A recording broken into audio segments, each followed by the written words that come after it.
Bernardo! Presenting the trophy for the Guillermo Foundation, our engineer Rick Santiago and James Mendoza.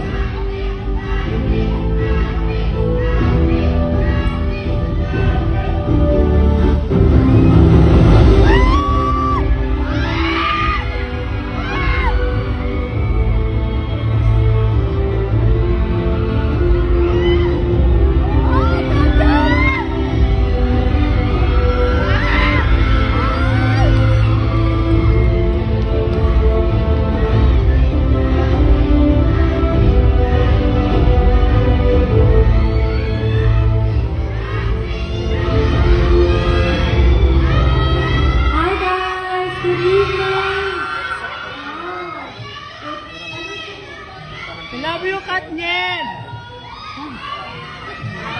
Hi, good evening. What an honor to be here tonight. Magandang gabi po sa inyong lahat. So this wouldn't be possible without a very good girl. So I'd like to thank my Star Cinema family and my ABS-CBN family for entrusting this project to me despite all the challenges. To my bosses and to everyone, maraming salamat po sa tiwala. And I'd like to share this award to Peter San Vargas, my dearest P, our director.